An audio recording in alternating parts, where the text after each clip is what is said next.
जय महाराष्ट्र. मी रुजुता लुकतुके. राजमंत्र या तुमच्या लोकप्रिय कार्यक्रमामध्ये तुमचं खूप खूप स्वागत.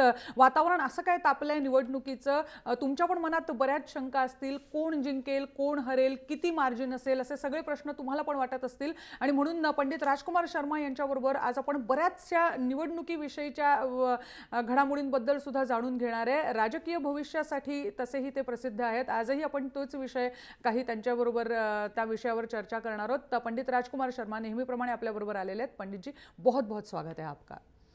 मैंने कहा हालांकि हम इलेक्शन के बारे में बात करेंगे, लेकिन मुझे मालूम है जिसे एग्जिट पोल कहा जाता है, मीडिया हम लोग जिसे एग्जिट पोल कहते हैं, वो जो है हमने आने वाले शनिवार के लिए रखा हुआ है. बिल्कुल.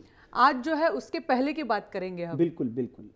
तो पंडित जी, मुझे लगा आप शुरुआत कर रहे हो, लेकिन पंडित जी पहला विषय जो है ऑब्वियसली जो आज सबके जहन में आजकल जो है वो देवेंद्र फडणवीस और उद्धव ठाकरे, जिस तरीके की भाषा वो दोनों अपनी भाषणों में बोल रहे हैं, लगता है एक दूसरे की जान ले लेंगे.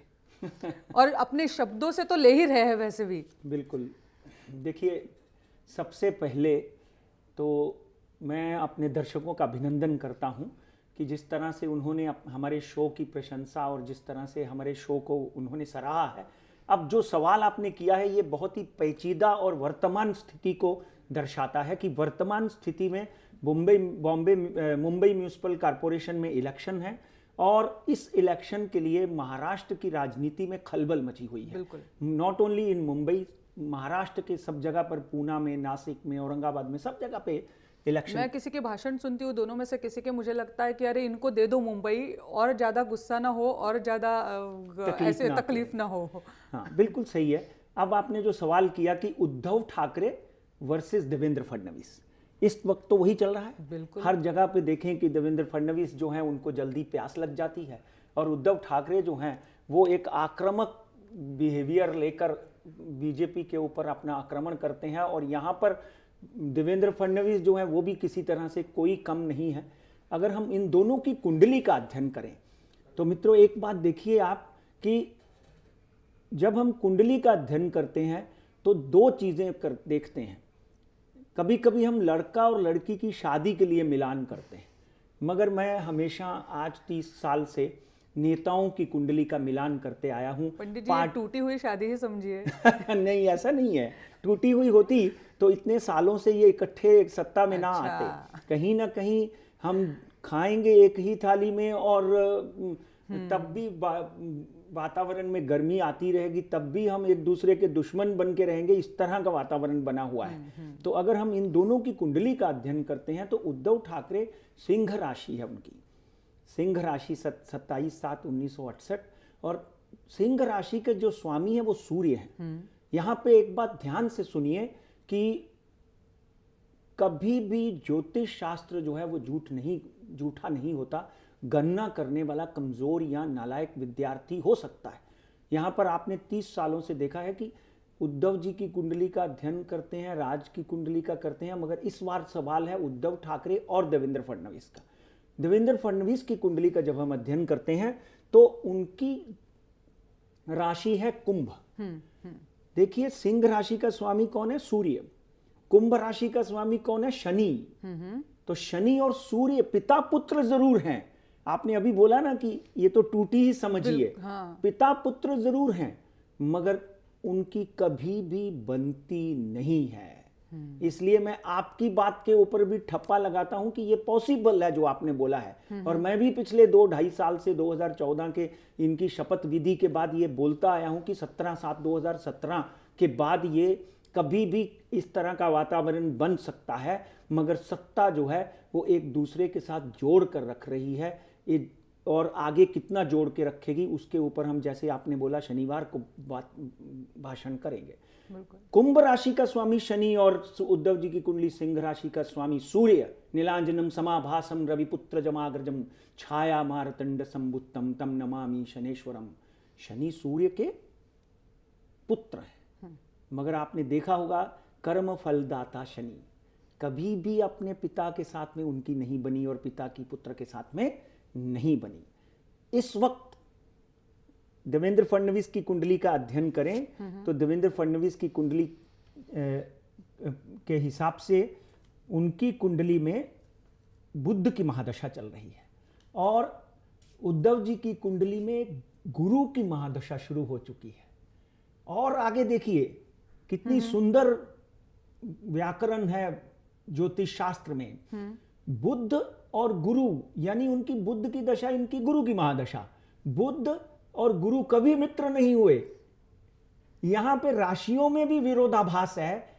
सूर्य की राशि सिंह उद्धव जी की और शनि की राशि कुंभ देवेंद्र जी की, तो यहां पर विरोधाभास हो गया।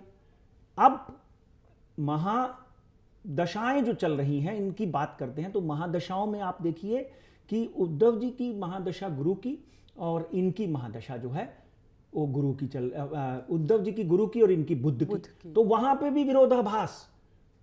तो कंपैटिबिलिटी में गुणांक जो हैं 36 में से 8 या 10 या 12 मिल रहे हैं मैक्सिमम। कहीं ना कहीं मैत्री ग्रह दोष है, अंश ग्रह दोष है, आपसी जो की कंपैटिबिलिटी है। यहां पर mental compatibility, physical compatibility, social compatibility, political compatibility की बात करेंगे तो यहां पर पूरे 100 में से मैं इनको सिर्फ नापास 22 या 24 नंबर देता हूं। इसलिए ये चले जरूर थे क्योंकि ध्येय, मुद्दा, राजनीतिक दर्शन एक ही है, वो भगवे का है। चाहे वो कमल है, वहां पर भी कहीं ना कहीं हिंदुत्व की बात होती है। आरएसएस वहां भी हिंदुत्व की बात होती है। यहां तक बाला साहब की बात करते हैं, उद्धव जी की बात करते हैं तो वहां भी हिंदुत्व की बात होती है। मगर सत्ता जो है वो एक दूसरे के ऊपर हावी हो जाती है। ग्रह दशा एक दूसरे को आगे बढ़ने से रोक देती हैं। ग्रह दशा एक दूसरे के साथ में अगर कंपैटिबल नहीं है तो घटस्फोट होना तय है। इसलिए आपके मुंह से निकला कि ये तो अभी टूटी समझो, मगर अभी इमीडिएटली टूटने के योग नहीं बनते हैं। इसलिए मुझे ऐसा लगता है कि 17/7/2017 तक अभी भी इसमें कुछ कस बाकी है। कुछ बातें ऐसी हैं जो देवेंद्र फडणवीस अपने मुंह से कहेंगे और उद्धव जी अपने मुंह से कहेंगे, क्योंकि वाणी का उपयोग होता है तो बुद्ध। लेकिन पंडित जी, क्या सत्ता है जो इन्हें एक साथ बनाए रखेगी? क्योंकि आपने कहा कुछ समय है, 2017 अभी फिलहाल शुरू हुआ है। जी। तो क्या सत्ता कौन सी ऐसी चीज है जो दोनों को एक साथ बांधे रखेगी तब तक? बिल्कुल, ये बहुत अच्छी बात आपने पूछी है। जो इनको बांधे रखेगी वो शनि का जो अभी बदलाव हुआ है 26/1/2017, इसके बाद में अगर हम, क्योंकि नॉट ओनली इन दोनों की कुंडलियों का अध्ययन ही मैंने नहीं किया, मैंने भारतीय जनता पार्टी और शिवसेना की कुंडली का भी अध्ययन किया है। भारतीय जनता पार्टी का गठन 6/4/1980 को हुआ और शिवसेना का गठन 17/6/1966 को हुआ। इन दोनों कुंडलियों का भी जब हम अध्ययन करते हैं तो कहीं ना कहीं बीजेपी और शिवसेना की दोनों कुंडलियां एक दूसरे के साथ में नापास नहीं है। 40 जो नंबर मिलते हैं इनको, 100 में से 40 नंबर मिलते हैं। तो कहीं ना कहीं जो इनके बुजुर्गों ने हाथ मिलाया था, बाला साहब ने अटल बिहारी वाजपेयी के साथ में हाथ मिलाया था और प्रमोद महाजन जी के साथ में हाथ मिलाया था, उस हाथ का अभी तक असर इन दोनों के दिलों में है, इन दोनों के दिमागों में है। यही एक कारण है कि, और दूसरा एक सबसे बड़ी बात ये होती है, चंद्रमा मन सो जाता, चंद्रमा मन का कारक है। कहीं ना कहीं इन दोनों के मन में एक बात तो पक्की है कि आज नहीं तो कल वापिस जब भी हिंदुत्व का मुद्दा उठेगा हम एक दूसरे को सपोर्ट करने वाले हैं।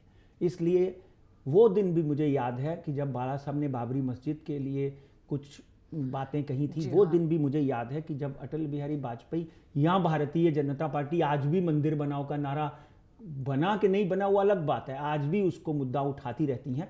इसलिए ये तो उनके एजेंडा में भी है। हाँ, एजेंडा में है। और इस तरह इसीलिए उन्होंने किसी भी मुस्लिम कैंडिडेट को खड़ा ही नहीं किया। बिल्कुल, मतलब ये है कि कहीं ना कहीं ये तीन चीजें हैं, एक तो ग्रह दशा चंद्रमा की और दूसरा इन शिवसेना और भारतीय जनता पार्टी की कुंडली का जब हम अध्ययन करते हैं तो मिथुन राशि शिवसेना की है, भारतीय जनता पार्टी की वापिस अगर देखें तो वृश्चिक राशि है। तो इन दोनों के मिलाप मिलते हैं। कहीं ना कहीं आज निकल भी जाएंगे तो आगे आने वाले दिनों में, चाहे वो 19 है चाहे वो 24 है, आप वापस ये लोग मिलकर इलेक्शन लड़ने की योजना बनाएंगे, देख लेना। मगर कहीं ना कहीं शिवसेना आरोप लगा रही है, वो सत्य है कि नहीं सत्य है? बीजेपी आरोप लगा रही है, वो सत्य है कि नहीं सत्य है? मैं तो ज्योतिष की बात करता हूं, मुझे ज्योतिष के आगे कुछ नहीं आता।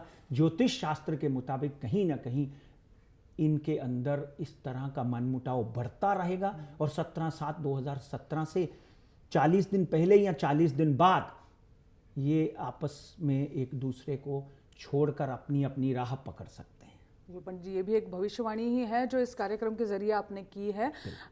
और एक मुद्दा है जो हमें अब फिलहाल इतना तो हम कह सकते हैं कि जैसी राजकीय दिशा और दशा है वैसी ही इनकी ग्रह दशा भी चल रही है दोनों के साथ साथ। इसके बाद ज्योतिष के जानने वाले इस बात को समझ सकते हैं कि गुरु और बुध मित्र नहीं है, शनि और सूर्य मित्र नहीं है। तो इन चारों की कंपैटिबिलिटी अगर हम देखते हैं तो कहीं ना कहीं ये आपस के एक दूसरे के ऊपर छींटा कांटी करते रहेंगे, एक दूसरे के ऊपर प्रहार करते रहेंगे। यहाँ तो एक मुद्दा है, वहाँ तो मनमोहन सिंह और नरेंद्र मोदी एक दूसरे के, मतलब वहाँ तो नरेंद्र मोदी साहब ने जो बातें कही वो भी एक हैरान करने वाली बातें हैं। इसलिए वातावरण ही ऐसा बना हुआ है कि राजनीति का स्तर गिरेगा। अभिशापित युग का आरंभ हो चुका है, कहीं ना कहीं कलयुग का आरंभ हो चुका है। तो इन सब चीज़ों को दर्शाते हुए ज्योतिष शास्त्र में कहीं ना कहीं ये वातावरण और गहराया जा सकता है। और ये बात तो आप पहले से, जब से ये साल शुरू होने से पहले से ये बात आप कहते आ रहे हो पंडित जी। और एक बीएमसी से जुड़ा हुआ कैरेक्टर है राज ठाकरे, कैरेक्टर नहीं नेता है, बिल्कुल बहुत बड़े नेता हैं। बिल्कुल। तो उनके बारे में भी हमें बात करनी है, लेकिन समय इस वक्त ये कह रहा है कि एक छोटा सा ब्रेक ले ले। एक ब्रेक घेऊन लगेच परत येतोय, पाहत रहा राजमंत्र।